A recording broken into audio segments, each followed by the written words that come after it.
নমস্কার বন্ধুরা, মিনাস কিচেনে আরও একবার সবাইকে স্বাগত। সাথে থাকার অনুরোধ রইল।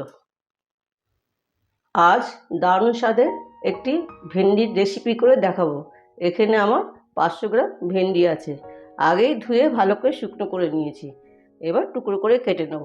আর কিছু শুকনো মশলা আছে, এই দিয়েই আজকে আমার ভেন্ডি রেসিপি হয়ে যাবে। প্রথমে ভেন্ডিটা আমি কেটে নেব।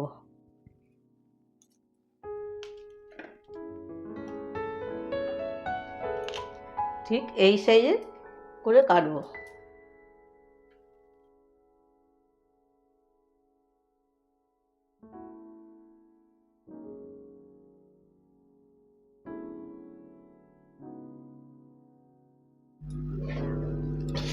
গ্যাসে কড়াই বসিয়ে দিয়েছি, গরম হয়ে গেছে।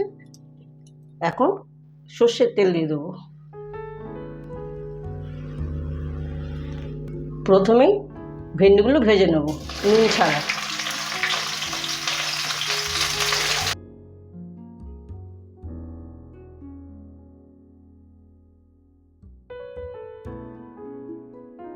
পাঁচ মিনিট এই ভেন্ডিগুলো ভেজে নেবো একটু ঢাকা দিয়ে।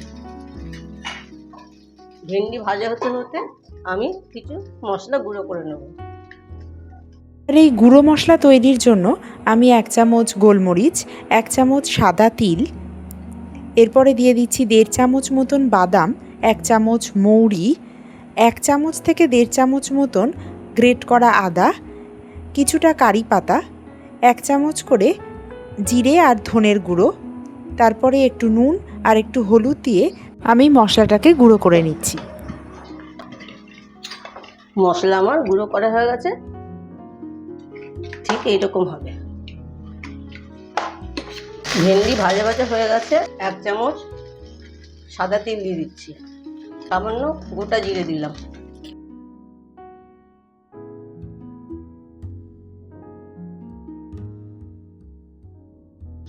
শুকনো গুঁড়ো করে রাখা মশলার গুঁড়োগুলো দিয়ে দিলাম।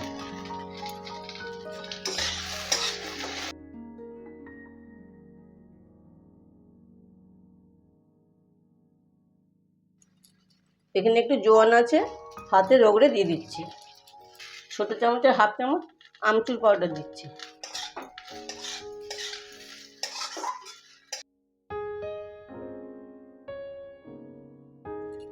সামনে একটু চিনি দিলাম। চিনিটা আপনার পছন্দ মতো, না দিলেও পারবেন। এইভাবে শুকা ভেন্ডি রান্না করবেন, রুটির সাথে খেতে দারুণ লাগে।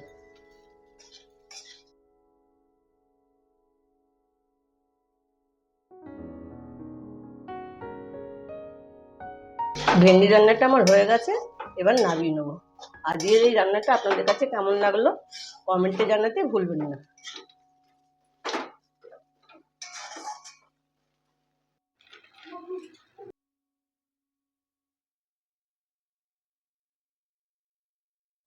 এই শুকা ভেন্ডি কিংবা মশলা ভেন্ডি যাই বলুন, রুটির সাথে খেতে খুব ভালো লাগে।